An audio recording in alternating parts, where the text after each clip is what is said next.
The government basically just told everybody that our entire money system, what we've been using, is about to drastically change. So the Treasury Secretary, that's Scott Bessent, Mm. that's basically, he's the man in charge of all the money in America. And he basically said that this 80-year-old financial architectural system that we've been using since 1944 is about to be completely obliterated, dismantled, pretty much by its own architects, the people that made it up. So it's called the post Bretton Woods realignment. That's what he said. Basically, it's Bretton Woods is the monetary system that was put in place after World War II.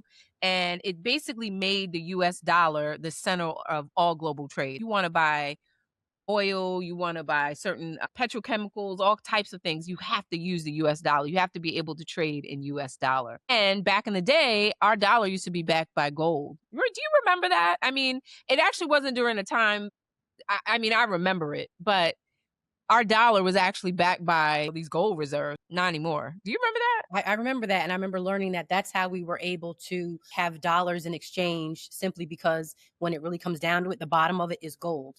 So if we Mm-hmm. are dealing with other countries, oh, you can't Mm-hmm. go and be like, hey, here's my dollar with Washington on it. Like, nah, it's really underneath it all, Yeah. gold. Well, I mean, that was back in the day, and I think in the '80s it changed where the dollar was backed by the market. Like it was set, the value of our US dollar was set by the market and trading and all other stuff. So it's not even gold no more. So basically, the government has this survival plan that they are implementing. And if they're telling the public, and we have always said that, like if they're telling the public now, this has been in the works for 10, 20, 30 years at most. So basically, number one, there's a it's the 3-3 plan or the 3-3 rule. Number one is grow the economy by 3%. So they want more businesses, more factories, more jobs, making it easier to export and import and make people invest and spend here in the United States. That's plan number one. Number two is to produce 3 million more barrels of energy per day. So we talked about this last show where there are oil reserves, but how to get it out, drilling, the whole thing is Landman 2.0.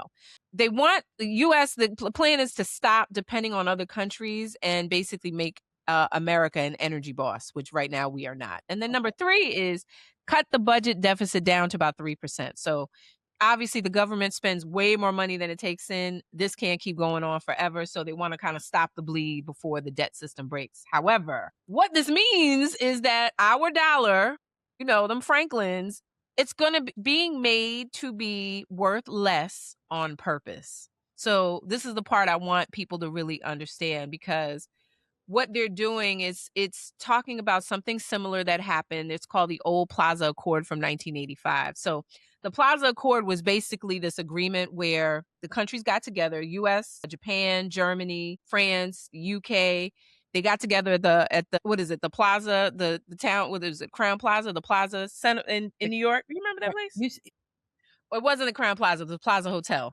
Okay. I remember because Biggie used to talk about that. So back in 1985, they got together at the Plaza Accord. Hotel and they agreed to basically devalue the dollar.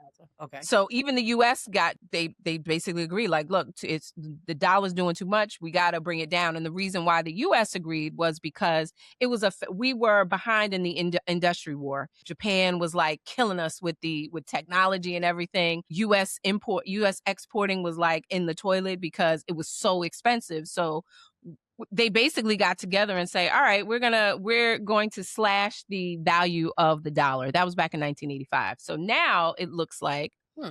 we're heading towards the modern version of that.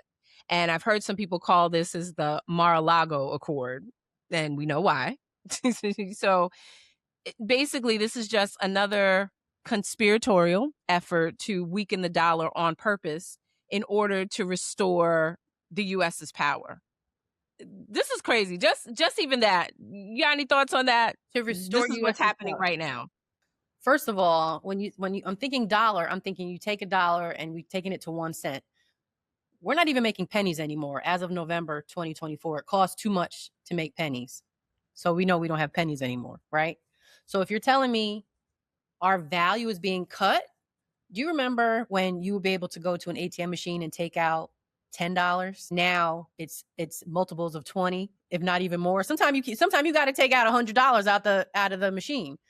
So I feel like our values have already come down. Like I can't stretch my dollar anymore. Back in the day, 20 would get you through the weekend.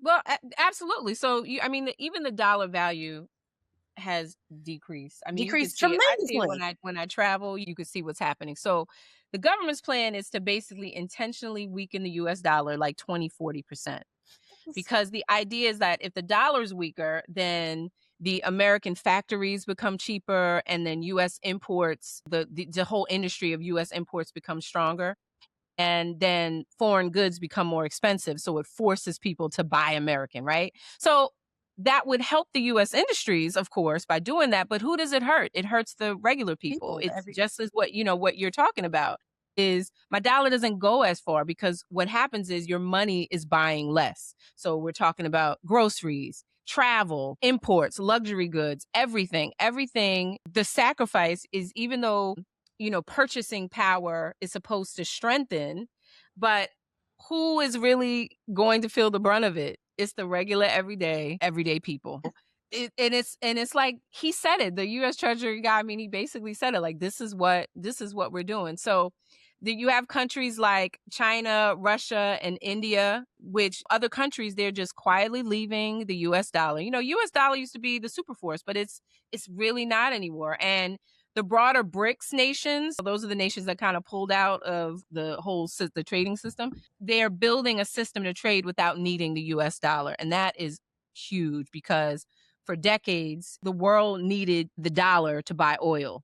That's the only way in the global economy is how oil can be bought is with the US dollar. So if you wanted to do major business, you had to have a US. But if they stop needing the US dollar and those dollars don't come back to America, then I mean that's the recipe for inflation. Well, that means your savings shrink. That right. means people tapping into at your paychecks feel smaller, Right. tinier, So, and your safe money is weak. but then I'm thinking, if that's the case, should your cost of living go down? But how? How would your cost of living you're right. Should it? It should. That's what But I'm is right. it? Didn't Absolutely it go not. down? Right.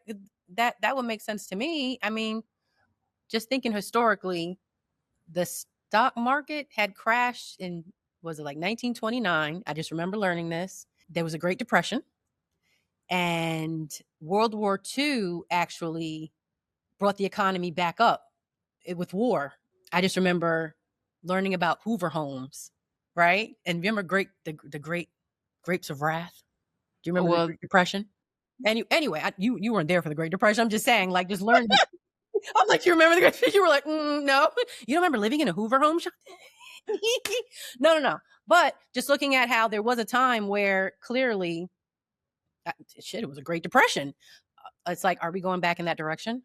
If we're well, reconstructing what was done at this time the during World whole War thing is going II, through an overhaul, and so me, I want to know, well, what can be done during these times. And of course I have to look at it from a position. A lot of people, some say, well, you got to buy gold, because that's the thing, like that's the only thing, buying gold. Some people are saying, well, buy Bitcoin, buy real estate, and all of those things. I believe they're helpful, but they're not the the answer. answer. They do give some protection, but it's not a strategy, Hmm. because when you look at the people who got rich after, like in the 70s, they didn't just hold assets. And that was the thing. When you look at what happened over time, because they were prepared for the shift that happened in the 80s with the dollar.